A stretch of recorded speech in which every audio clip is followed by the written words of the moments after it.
সালামু আলাইকুম। এখন রাত প্রায় 3টা। আমি এখন অবস্থান করতেছি ফেনী পরশুরাম মহাসড়কে। এখানে চিতলিয়া রাস্তার মাথায়।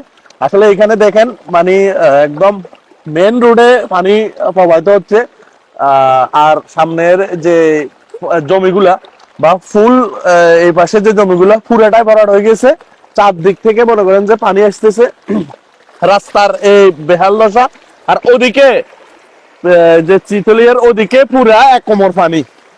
তো এখান থেকে মেন সড়কে পুরাটা পানিতে ভরাট হয়ে গেছে। আর ধনুগুন্টা আর ওদিকের এলাকাগুলা পুরাই প্লাবিত।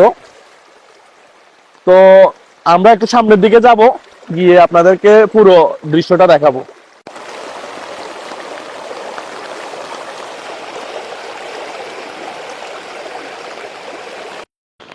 পুরা মেইন রোড আপনার ফুল পানি, এক হাঁটু পরিমাণ পানি। জানি না ওদিকে কি অবস্থা। তো আসলে মানে অবস্থাটা পুরাই করুন, আল্লাহ হেফাজত করুক। এখন রাত 3টা, আজকে হচ্ছে 5 তারিখ। এখন পর্যন্ত আমরা যখন একটু সামনের দিকে গেলাম, দেখেন হাঁটু পরিমাণ পানি। আর বর্তমানে ধনুগুন্ডা, তারপর যায় মণিপুর, আরো বেশ কয়েকটি এলাকা একদম বেড়িবাঁধের সামনে যে এলাকাগুলা, এগুলা এখন পর্যন্ত প্রায় যতটুক জানতে পেরেছি এখন পর্যন্ত সবগুলা প্লাবিত।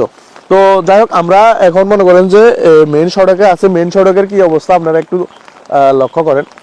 আর আরো সামনের দিকে কোমর পরিমাণ পানি। এটা হচ্ছে ধনুগুন্ডা চিতলিয়া রাস্তার মাথা। আর সামনের পর্যন্ত কোমর পর্যন্ত পানি।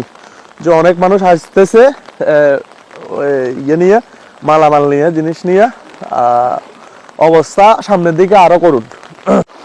আল্লাহ আমাদেরকে হেফাজত করুন। আল্লাহ আল্লাহ, এই যে কি পরিমাণ পানির স্রোত, আসলে বলা কঠিন।